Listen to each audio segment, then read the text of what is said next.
Okay, good afternoon, everyone. I'm Tricia Carino, and I'm chair of the lectures committee. And today we're going to hear a presentation on Patrick Lucey, who was a former governor of Wisconsin. And Dennis Dresang is with us to do the presentation. He recently published a book on Lucey, and I saw it on Amazon. It came out in September. Dennis, I think a lot of you know Dennis. He's a professor emeritus of the Public Affairs and Political Science at UW-Madison, as well as the founding director of the La Follette School of Public Affairs. His work primarily focuses on state politics, public personnel management, and community issues. Dennis has chaired 2 major gubernatorial task forces and served on numerous tribal and local government commissions. He's also served as the director of the Center for Wisconsin State, Local, and Tribal Governance during its operation from 1993 to 2008. In addition, Dr. Dresang is a volunteer coordinator for Plato, and he's been offering his popular Whether the State courses every fall semester, and I know a lot of you are probably in that course. So without further ado, I'd like to introduce Dennis Dresang. Thanks, Trish. Appreciate this opportunity. I've been a bit surprised that I need usually to provide more of an information than I would have guessed about who Patrick Lucey was. He was not very charismatic. In fact, he himself admitted that he was not a charismatic individual. Nobody ever accused him of that. But he was incredibly productive and reviewing the period of time that he was governor. It really was much more of a productive period than just about any other time in Wisconsin history, perhaps with the exception of when Bob La Follette, Fighting Bob, was governor. Patrick Lucey transformed Wisconsin into the competitive 2-party state that we currently have. He is responsible for modernizing Wisconsin state government from a time when it was really a pretty amateurish, small operation with a small scope to what it is today. He importantly reconceptualized state taxation and relationships between state and local government about who's responsible for funding what. And I'll get into detail in all of these things in a moment. And he also was responsible for breaking a lot of barriers. Appointed the first woman to the state Supreme Court, first women to various cabinet positions, first Black to the Wisconsin Board of Regents, et cetera, et cetera. And in addition to all of that, in really pioneering in a lot of other areas, energy and the like, he distinguished himself as an ambassador from the United States to Mexico, and was a vice presidential candidate with John Anderson when they had a run as independents in 1980 in the contest between Ronald Reagan and Jimmy Carter running for re-election.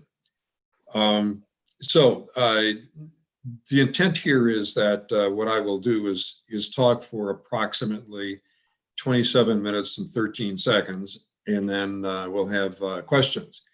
One of the surprises as I got started on this whole project was that there had not been, given the important role that in contributions that Pat Lucey has made, that there weren't any books. There wasn't really very much writing about Pat Lucey at all. There was an attempt to begin writing a biography of Pat Lucey by Neil Shively, who was a reporter with the Milwaukee Sentinel, which became, of course, the Milwaukee Journal-Sentinel. And there was also an effort begun by David Adamany, who actually was a friend and colleague of mine in the political science department at Madison. And David was a very, very close advisor and confidant to Pat Lucey. The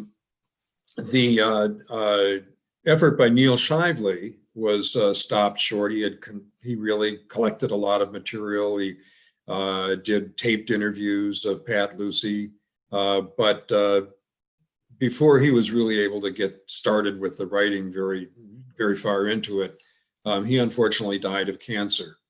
And his heirs very nicely took all of the material that Neil had collected and they sent it to David Adamany. Well, unfortunately, it's 4 years ago, almost to the day, David Adamany died. And he died before he was able to really get started writing, but he did collect a lot of material.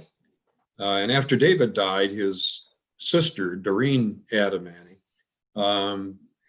she got together a group of people to figure out, well, let's let this project go forth and let's get somebody to run with it.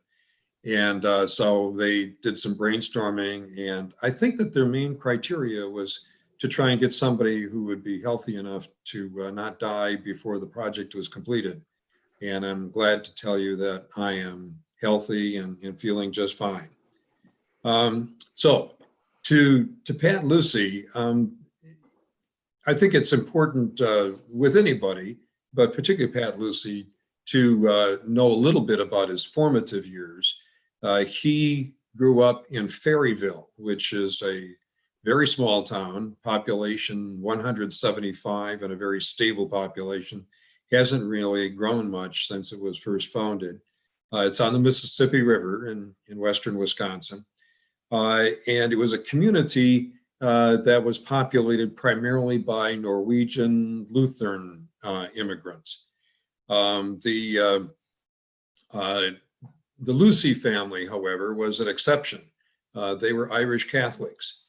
And the importance of that to Pat Lucey is, you think about the Irish heritage, the kind of persecution, the kind of position that they've had in British history, and that really gives a kind of a lore of the people of Irish heritage that makes them very understanding of other groups that have suffered. And the importance of the Catholic issue is that it was not just Catholic, but Jesuit.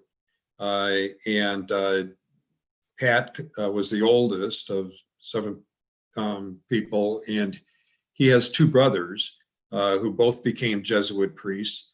His brother Greg is still alive, currently living in Milwaukee, and was a major figure in the Jesuit colleges. There's an association that he's headed there. Pat himself thought very seriously about becoming a Jesuit, and he put that aside because he couldn't learn Greek. And at the time, it's changed now, but at the time, you had to know Greek before you could become a Jesuit priest. And ironically, Pat married someone who was Greek. So got that connection, not directly, but indirectly. Pat made a very critical choice, and most of us make critical choices at some point in our life. And for Pat, the choice that he made was it was in the 1948 period, 1950. He had an opportunity to join with his father in a family business that his father, who was known as GC, had built up, very successful, started out with grocery store, expanded to farm implements and the like. So Pat had an opportunity to join with his father in the family business or to go into politics. He had always been somewhat interested in the political arena. And as Pat says in his oral histories, he went into politics primarily because he was concerned about Joe McCarthy. This was a period in time when Joe McCarthy had just gotten started and was beginning his demagoguery. There's actually a book that by Lai that has just been published, recounting that whole period of time and that whole history. Pat was very concerned about that and opted to go into politics. And the political scene at the time, it's important to appreciate, was really pretty chaotic. The Progressive Party, capital P, had just decided to disband.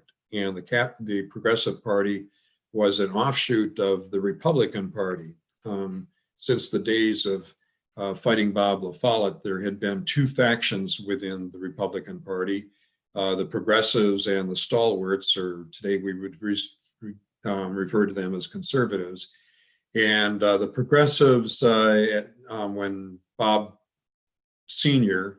Died, his two sons established the Progressive Party, and so they separated off from the Republicans. Well, just as Pat was getting into politics, the Progressive Party decided to disband, and a big choice for them was, okay, where do we go? Do we go back to the Republican Party?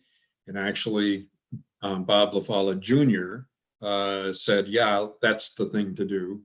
But there were a lot of people who said, no, we don't feel comfortable with that. Why don't we become Democrats? Well, the quandary for people who wanted to join the Democratic Party was that the Democratic Party at the time was barely a party. It might have been 17 people sitting around a card table. But more importantly, it was a party that was very conservative and in fact was against FDR and against the New Deal. The Democratic Party was starting to change at this time. There was the Socialist Party in Milwaukee. Many of us are familiar with that. And Dan Hoan, a major leader in the Socialist Party, decided that he was going to go from the Socialist Party to the Democratic Party. There are a number of other people who started making that move. And so those who left the Progressive Party and didn't feel comfortable going to the Republican Party decided that, well, what they would do is go to the Democratic Party. And the issue for Pat Lucey was that there was a choice to be made, and that was, do you take over the Democratic Party or do you form a new party? And I can get into it, but for details that are kind of technical and legal, the easiest, most straightforward thing to do would be to start a new party. And so what we had in Wisconsin was the Wisconsin Democratic Party. What they were aiming to do was to create what we now have, which is the Democratic Party of Wisconsin.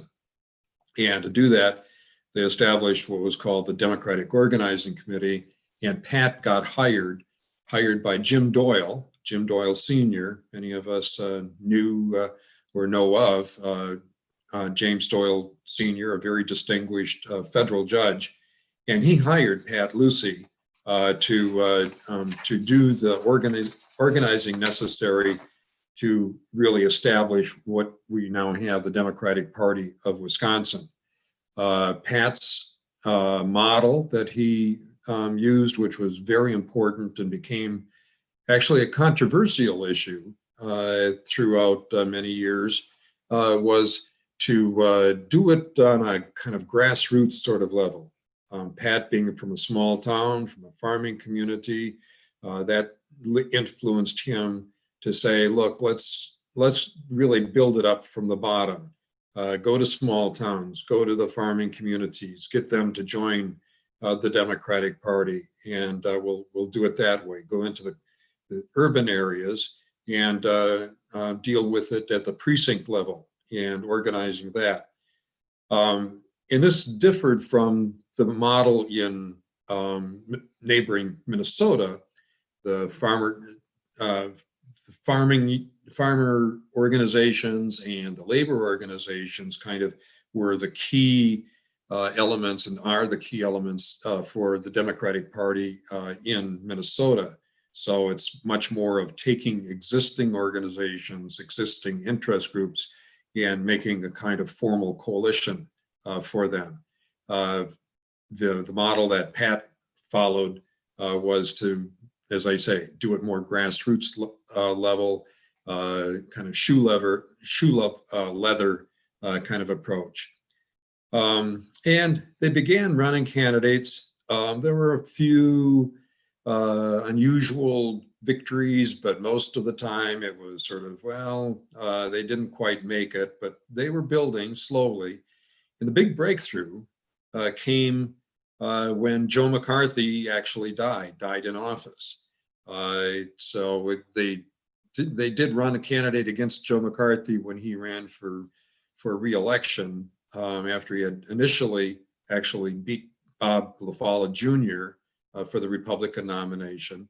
In 1957, Joe McCarthy died in office.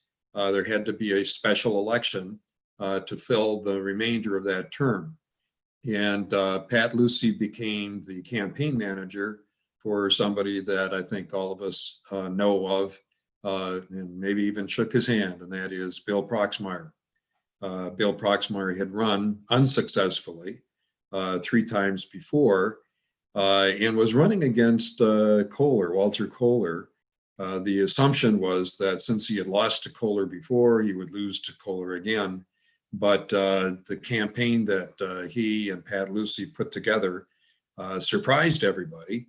And Bill Proxmeier beat Kohler and began a long and successful career as a senator from Wisconsin.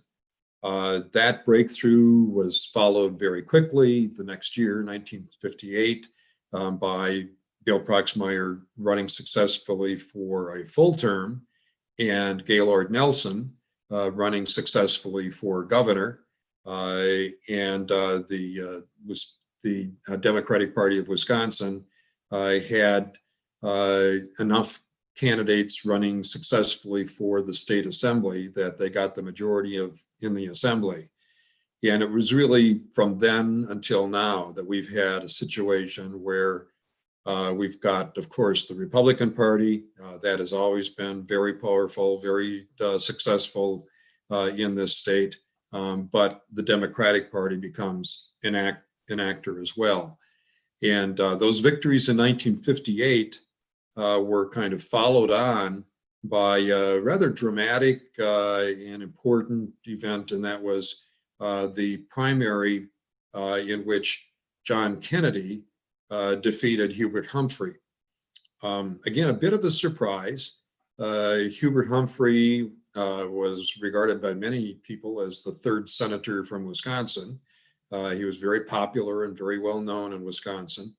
And he was running for the presidential nomination of the Democratic Party. And Kennedy was as well. And Pat Lucey supported Kennedy and became a major actor in the successful campaign for Kennedy.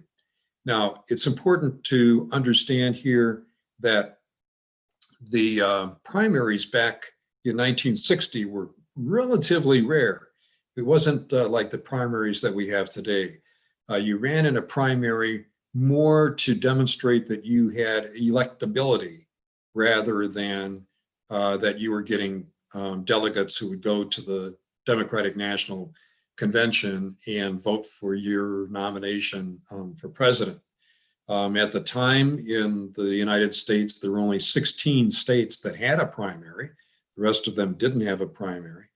And at the time, there were, of those 16, 12 of them would have what we referred to as a favorite son that ran in the primary.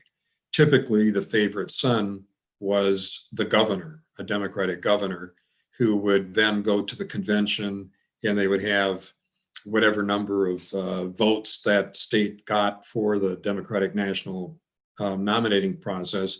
The favorite son would have those and could bargain, could throw his support behind one candidate or another. So the conventions were really much more dramatic, much more a situation where we didn't know always exactly what the result was going to be. Kennedy, with encouragement from Pat Lucey, decided to enter the primary in Wisconsin. And the major issue was that Kennedy was Catholic. And Pat Lucey was very eager for a Catholic to break the barrier and become president of the United States. And as you may know, Joe Biden is only the 2nd Catholic to be elected as president.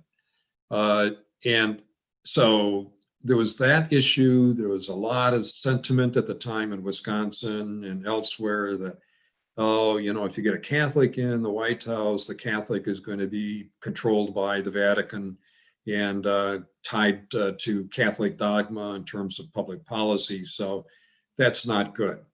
And that was indeed an issue here in Wisconsin.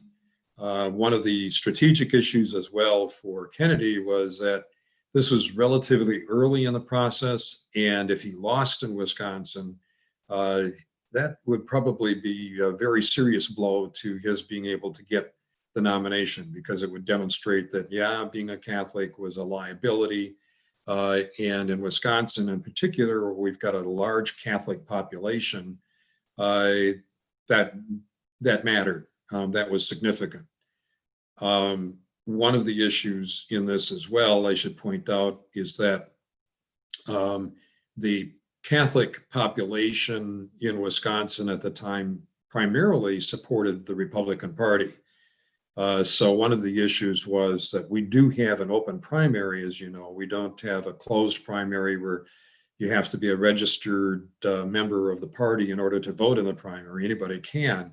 So there's this opportunity for crossover votes. And there was a lot of dirty campaigning that was going on to try and get Republican Catholics to vote for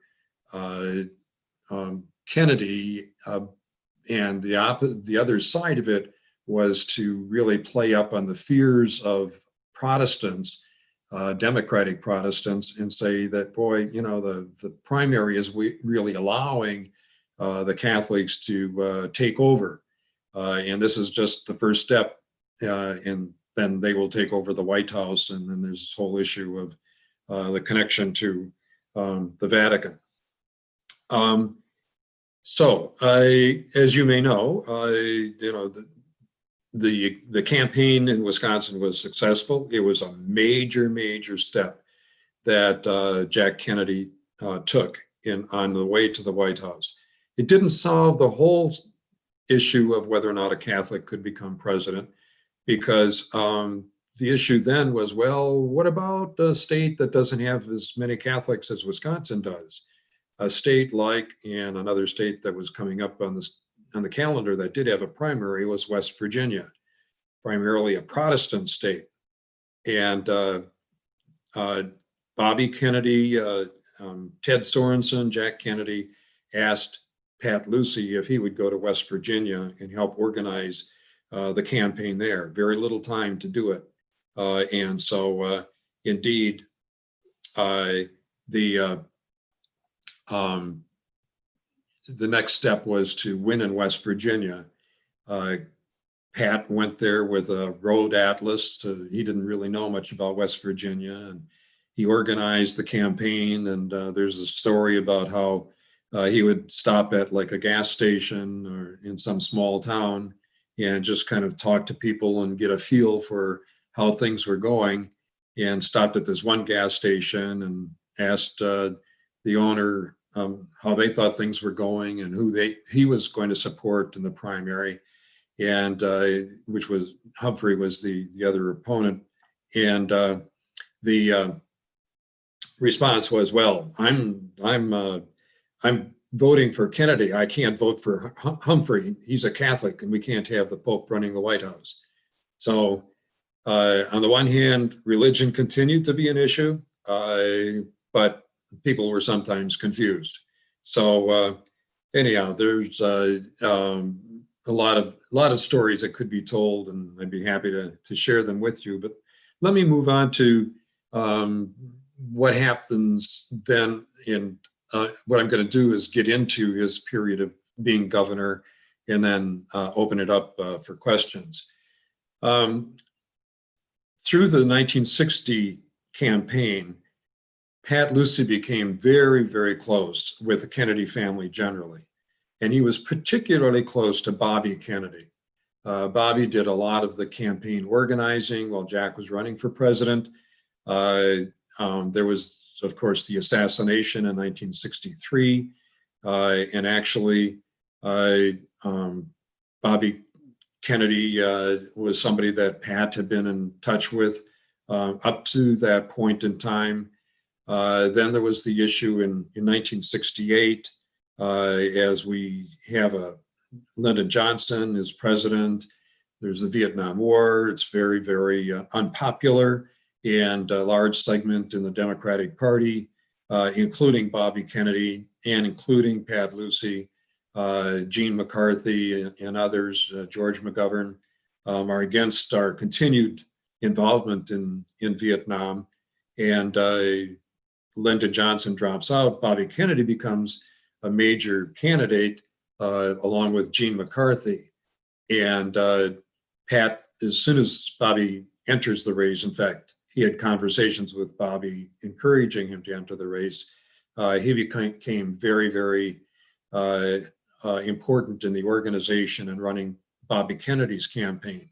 He was with Bobby Kennedy when Bobby was in Indianapolis, and some of you may remember the incident, very dramatic, when the Bobby Kennedy was actually on a back of a farm trailer because there wasn't any podium in the area, and Pat Lucey was on that with him. And just as they arrived, they heard about the assassination of Martin Luther King Jr. And Bobby, for the first time, publicly talked about his own feelings when his brother was assassinated, and shared with the crowd the news. And then, in a very emotional statement made off the cuff, talked about how important it was to come together, to mourn, to celebrate the life, and not to do it in a way that engendered violence or involved violence. And indeed, Indianapolis was a notable exception around the country, as there were a lot of demonstrations and usually violence in urban areas in response to the assassination of Martin Luther King Jr. Pat Lucey then went on. Bobby Kennedy did win the primary against Gene McCarthy in Indiana. Pat Lucey quickly then went to Nebraska and helped engineer a victory there. Then the issue was California. In the interim, Bobby Kennedy lost Oregon. And so California became really important symbolically and substantively in terms of his getting the nomination. Pat Lucey again went to do the campaigning, the organizing, and he was in Los Angeles when Bobby Kennedy was assassinated. And it was just devastating, as you can imagine. This is a period of time that was rough for all of us.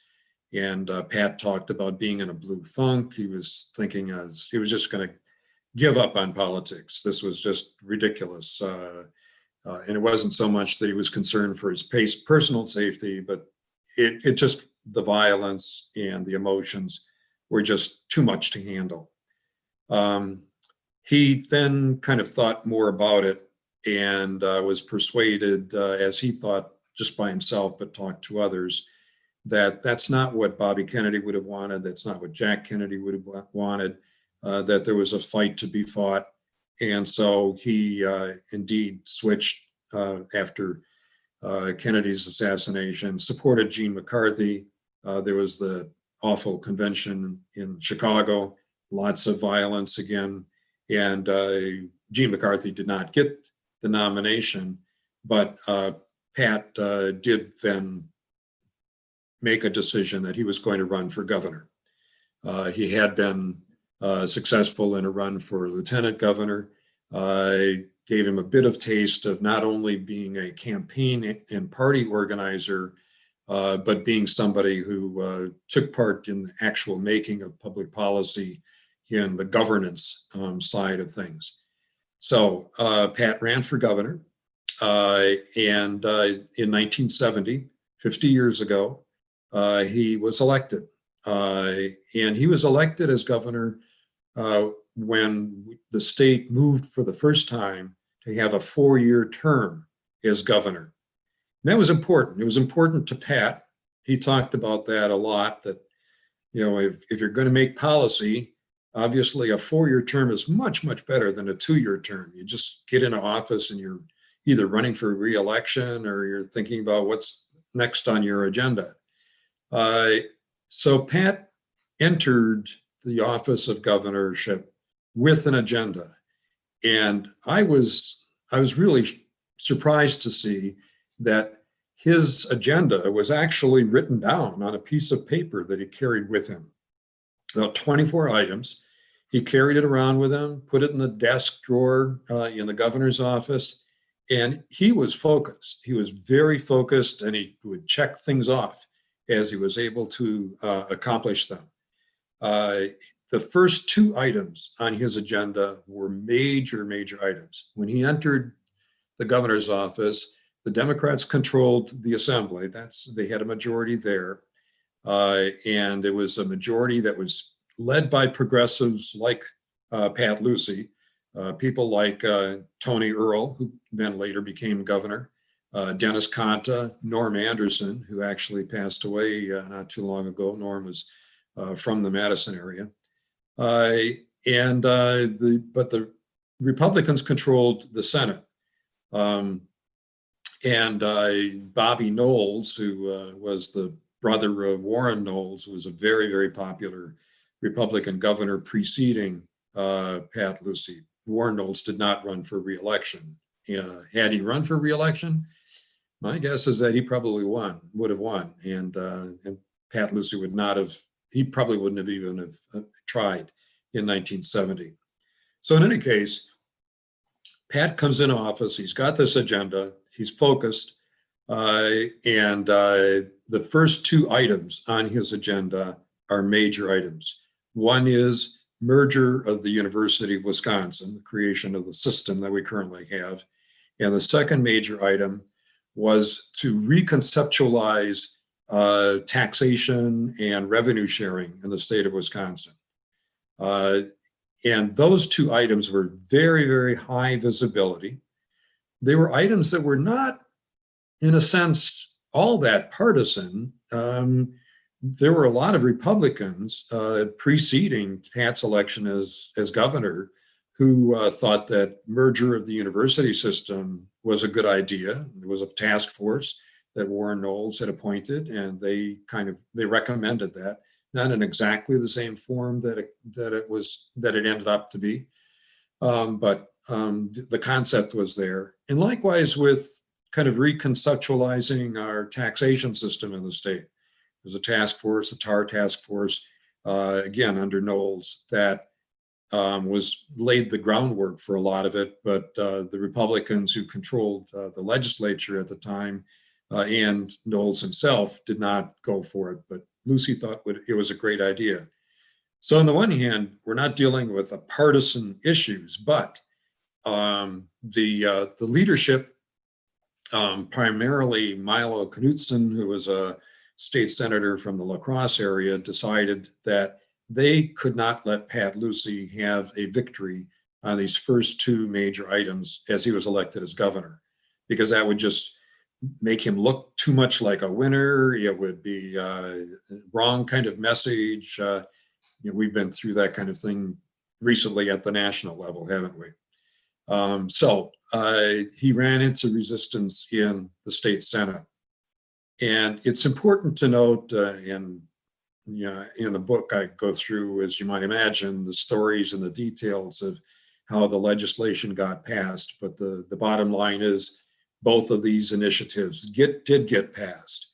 And they got passed so that it really involved Republicans and Republican support, partly like with the University of Wisconsin merger. Pat Lucey reminded people that Republicans had supported it, that it was, excuse me, not just his idea, it wasn't a Democratic idea. And he did something which those of you familiar with a kind of inside politics game, the inside baseball game in politics, would appreciate. He let a Republican have the sponsorship of the UW merger bill. And that was an important kind of step that was taken. He got enough Republicans to support the bill and got the UW merger passed. With the financial reform bill, the issue was Wisconsin had a system of, first of all, relying a lot on the property tax, even more than the income tax. And as a progressive, Pat Lucey was against that. The property tax is very regressive. It's not based on your ability to pay, at least not in a direct way. Oops, excuse me, I'm gonna recapture my voice here. The principal way in which we then dealt with taxes and revenue sharing from the state to the local level, it was a principle called point of origin, and that is that the taxes collected by income tax and the sales tax by the state would be distributed to local communities based upon how much taxes they collected locally. So obviously that advantaged wealthier communities. River Falls, which is still a very wealthy suburb of the Milwaukee community, was the poster child for this, where they got an enormous amount of state aid, and it's a very wealthy community. It's sort of the wealthy getting wealthier kind of principle, and not an adjustment to some of the social developments that had taken place since the Second World War, the increase in urbanization and increases in poverty that the New Deal was trying to address. So the whole idea that Pat Lucey pursued, and again, it was not just his idea, was to replace point of origin with what we refer to now as the equalization formula. That's still the principle. It's been tinkered with a lot since it was first passed, but the idea is essentially, on the one hand, to do distribution of state revenues to local governments based upon population and need, rather than this idea of point of origin. And the second thing was that the state would take over more responsibility for some of the things that local governments have been responsible for. K through 12 education being one issue. State took over a major share of that, and Tommy Thompson pursued that when he was governor, trying to get it up to 50% or more. But also welfare programs and things like that. A lot of the road building programs in the counties that had been really supported on a local level. The idea was, look, if you're a poor person and you are in need and you qualify for welfare assistance, it really shouldn't make a difference where you're living. What the issue is, how much need do you have? And so for the state really ought to take over that responsibility. So it was more efficient, but also more progressive. Principles that Pat Lucey thought were really very good. Well, why don't I stop here? We can talk about those periods of Pat Lucey's life, get into his being ambassador, vice presidential candidate, whatever else you'd like to talk about.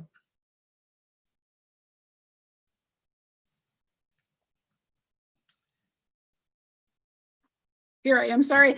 A couple of these questions were posted earlier in your presentation, so you've already covered some of this, but I can ask them again in case there are other things you want to say. The last one is pertinent to what you just said. Someone asked, why did President Carter ask Lucey to be the U.S. ambassador to Mexico, and why did Lucey accept that assignment? Yeah, great questions. Pat was inclined to accept a federal position. There were rumors that he was going to be appointed to a cabinet position maybe an ambassadorship. It wasn't quite clear, but there was some sense as Jimmy Carter took over the White House that Pat Lucey would be invited to join the administration. From Pat's standpoint, it was, he had finished his agenda, that list that I mentioned before. He had checked off everything on that list, amazingly, except for one item, and that was no-fault insurance.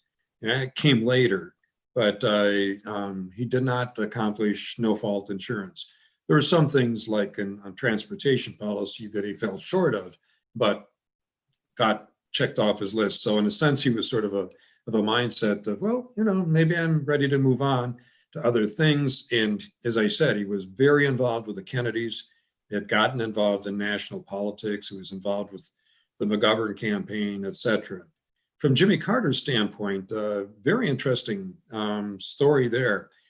At this point in time, I mean, first of all, remember during the Carter administration, we got the Arab oil boycott, there's an energy crisis, and Mexico discovers oil and natural gas reserves and becomes a major, major source in the world of oil and gas. Very important to the United States, obviously to Mexico, and to the world. And Mexico actually had been the place where the United States had its largest embassy. We had a lot of business interests there, a lot of expatriates, immigration issues, just like we have today. But now with oil and gas, it becomes really even more important. And the Mexicans essentially went to Carter and they said, look, you've been sending, you meaning the United States, have been sending us career diplomats, wonderful people, but we really ought to be treated at the same level as other major countries. And you should be sending to Mexico City the kind of people that you send to London and Paris and Tokyo, et cetera. And so we would like to see a major visible politician rather than a career diplomat named as ambassador. And we think to enhance that idea of respect for Mexico, we don't want what they referred to as a hyphenated American. We don't want a Mexican American. We want somebody that has the credentials of being a major political figure. So Mondale played a role in helping Carter figure out who fit that bill, and Carter agreed. And Mondale actually came to Madison along with Pat Lucey's daughter, Lori, who was working in the Carter White House at the time. And the two of them sat down with Pat and said, hey, this is an opportunity. It's a meaningful ambassadorship, and we hope that you'll go ahead and accept. And the rest is history. Okay. Someone asked us, as a Democrat, did he fall on the right, left, or in the center? And then they also wanted you to discuss his break with the Carter administration.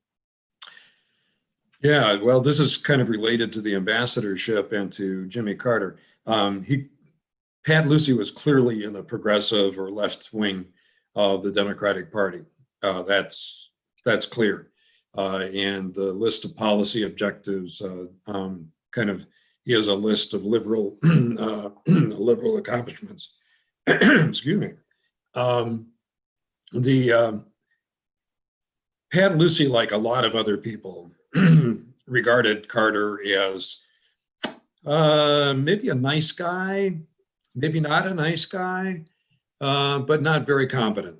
That being president was above his ability. And there were a number of incidents that happened while Pat was ambassador to Mexico that really reinforced that negative image that Pat had of Carter. A number of things that Carter didn't follow through on. I can mention briefly one major dramatic event that was somewhat symbolic, and that was when Jimmy Carter paid a formal state visit to Mexico. And as ambassador, obviously, Pat Lucey played the role of host and hosting things. And one of the customs when somebody plays a state visit is that the guest has a formal state dinner as they then say, thank you for this opportunity to come and visit your country. Well, Jimmy Carter said, nah, let's forget the big state dinner. We don't need to do that. And Pat said, no, that's very disrespectful. No, we're going to have a formal dinner. And if you don't want to do it, I, as ambassador, will host it. And so Carter backed off, but then he said, well, okay, but we'll take care of the menu from the White House. And it's going to be a Tex-Mex menu. Well, that was sort of like, wait a second, a formal dinner is not Tex-Mex barbecue, and the Mexicans are really not fond of the Texans, so Tex-Mex really sends a very disrespectful message. So Pat basically said, no, I will take care of the menu, and in fact, what I will do is I will bring in 2 fantastic chefs who will prepare the menu. And the chefs were the Coleman sisters, Kuhlman. They currently own and operate Chez Vous here in Madison. And they were the chefs for Pat when he was governor in the governor's residence. And so they came, and it was a kind of formal French style dinner, and things went very well after that. But it's the sort of thing where, geez, you gotta be kidding. You're not paying them any respect, and that's a major issue, especially at this point in time.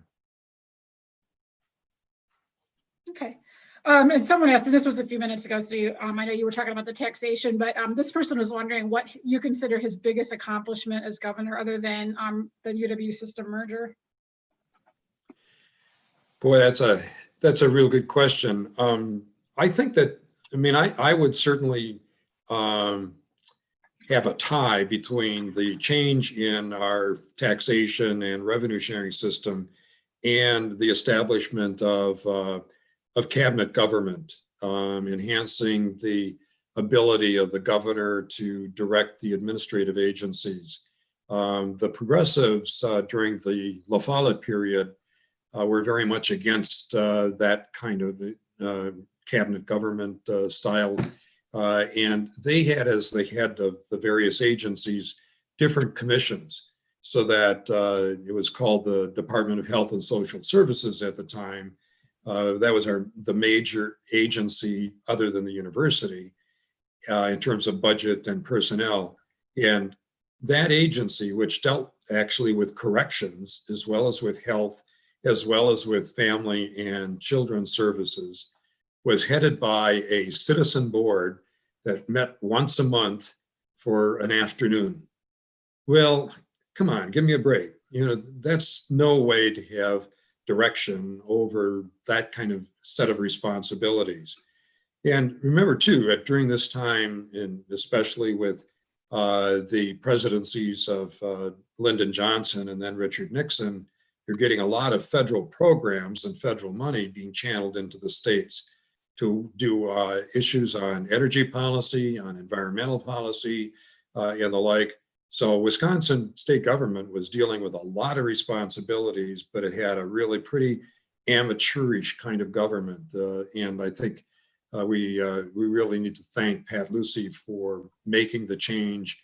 And it was controversial again, but Pat Lucey was able to work with people across the aisle, and he did it in a way where people really, they rolled up their sleeves and they got pretty vocal in their disagreements, but it was all civil. At the end of the day, people went out for a beer, and something that we really lack now. It wasn't, people had their partisan identities and disputes, but it wasn't the kind of partisan bickering and the polarization that we see now. It's very civil. Someone asked if you knew what the list of 24 priorities were. Oh, you want me to go down to the list of 24? I can look at the, part of it was the cabinet government. There was the, I don't have them committed to memory.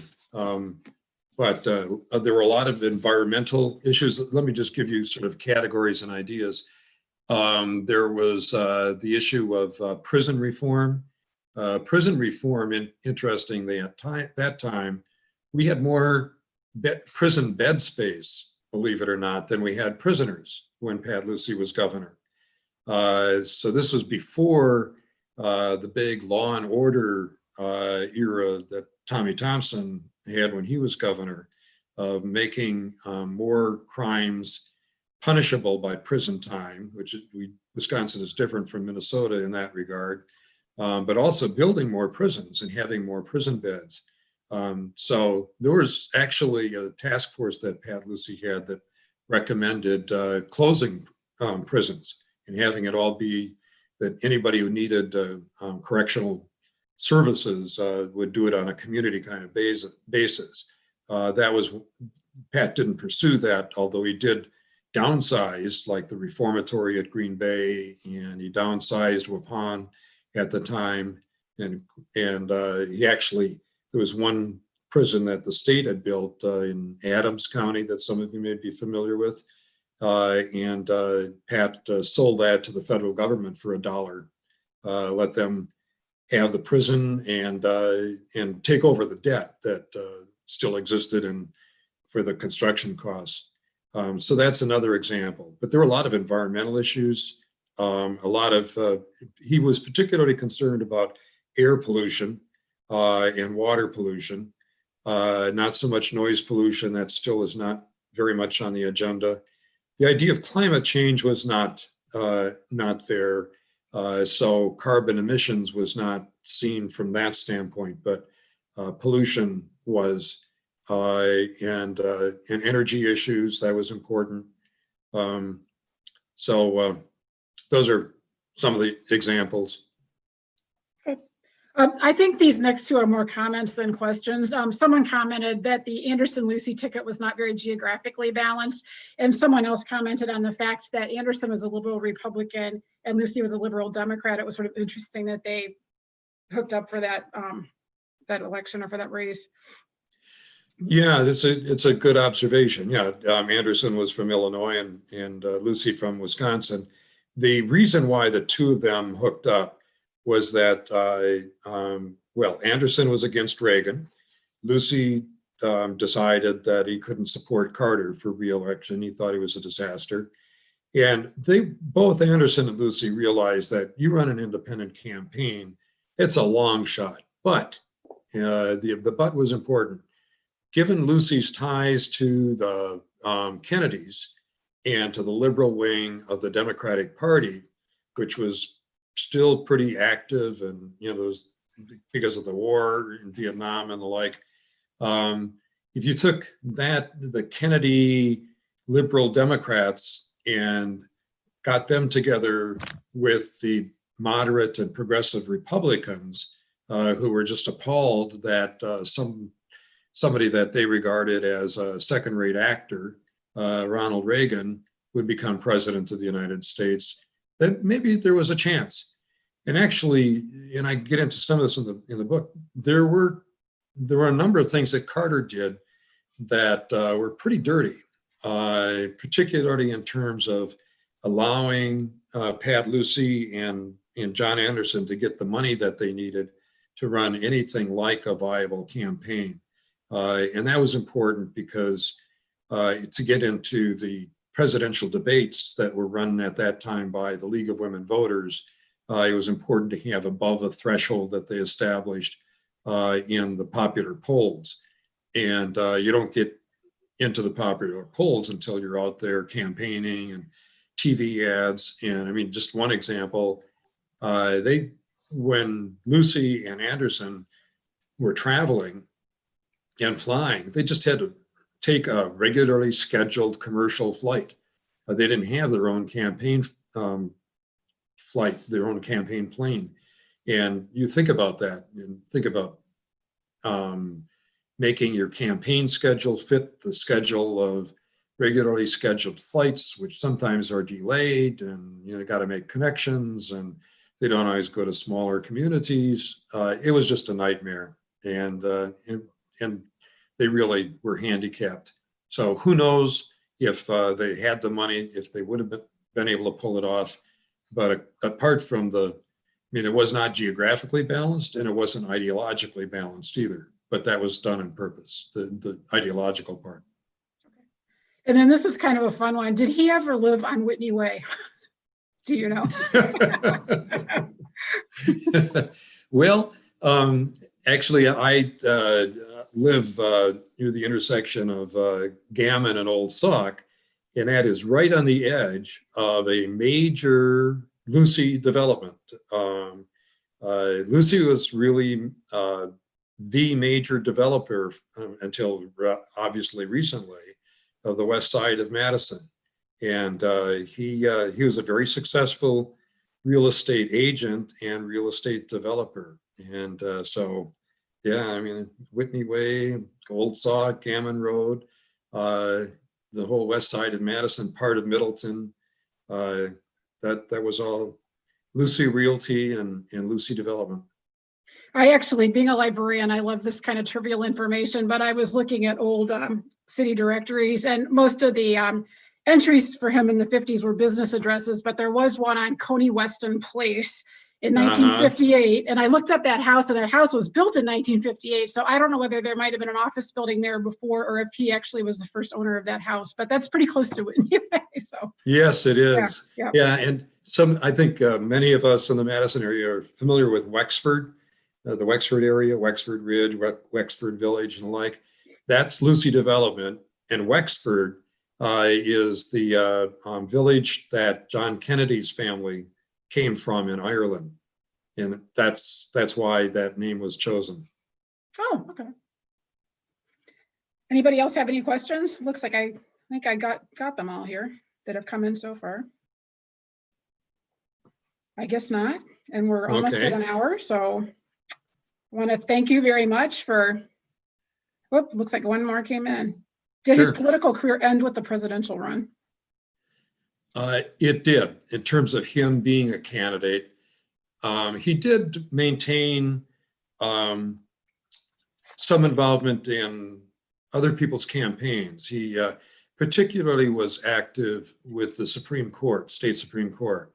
He was responsible for appointing Shirley Abramson to the court, first woman to be appointed.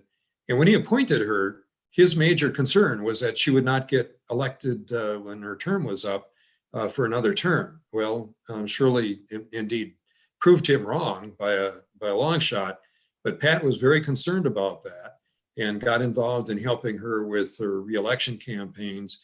And then that spilled over to John Kloppenberg, to Linda Clifford. There was he had been involved. He tried to maintain the idea that our state Supreme Court should be nonpartisan or bipartisan. And there was a situation where he was a co-chair with Lee Dreyfus at the time of David Prosser's campaign for re-election. And then there was the incident between Prosser and other members of the court that involved choking and things like that, not too judicial kind of behavior.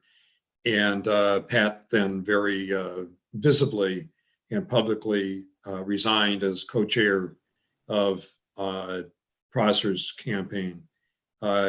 He also he spent his last days at the Catholic home in Milwaukee, retirement home. And he almost got kicked out of there by campaigning for Barack Obama. You're not supposed to do any campaigning, put up posters or anything like that. Okay. All right. I guess that's it then. I want to thank you. This was really great. And we've gotten a comment. People have learned a lot that they didn't already know. And this was really, really enlightening. So I look forward to reading your book. Okay. All right. Thanks, everybody. Yes, thank you.